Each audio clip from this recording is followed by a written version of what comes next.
The Controller of Budget has raised an alarm over increased domestic borrowing of funds by the government, which has risen by 13% in the first 9 months of this financial year.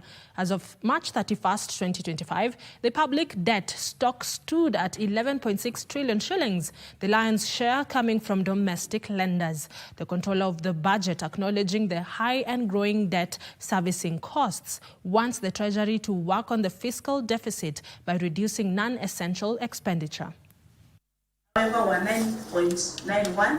Appearing before the National Assembly Committee on Public Debt and Privatization, Controller of Budget Margaret Nyakang'o revealed the public debt stock had increased by 7% from 10.58 trillion shillings as of June 30th, 2024 to 11.36 trillion shillings as of March 31st, 2025.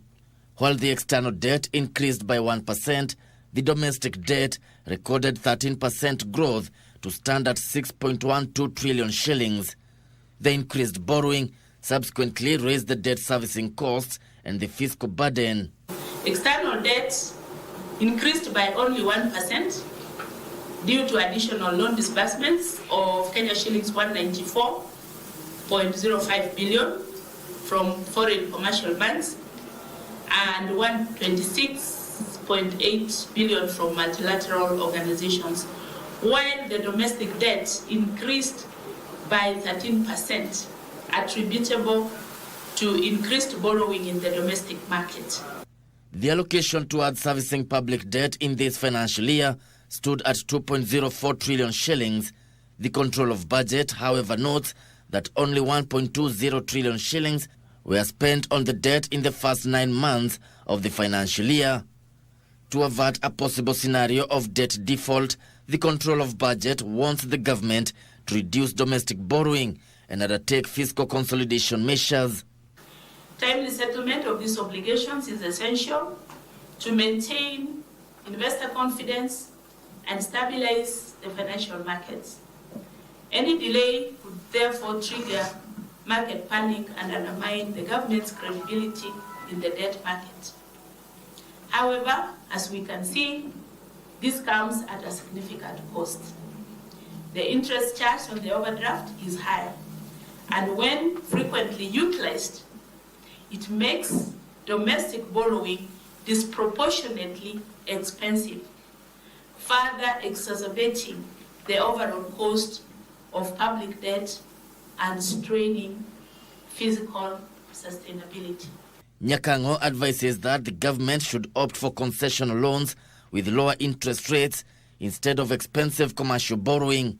Further, the Controller of Budget is proposing that the government should prioritize payment of pensions and gratuities to ensure the obligations are not carried forward. Last financial year, at least 23 billion shillings worth of pensions and gratuities were unpaid and carried forward to this financial year. And the Kenyans are dying before they get their pensions. You have quoted a figure of 23 billion, which as of last year was not paid. Could you give us the sum total of what the government owes the pensioners? So why pay the Controller of Budget her salary, but ignore the maybe 70-year-old who had toiled for 40-something years and not getting his pay? And maybe he's just waiting for some 20 or 30,000 shillings. Given the non-discretionary nature of pension payments, they need to be prioritized as a first charge expenditure to safeguard beneficiaries' financial security and uphold legal obligations. With the new financial year commencing in 30 days, it remains to be seen whether the national government will implement recommendations by the Controller of Budget and enhance fiscal sustainability. Gishoke Washira from Parliament Buildings, Nairobi.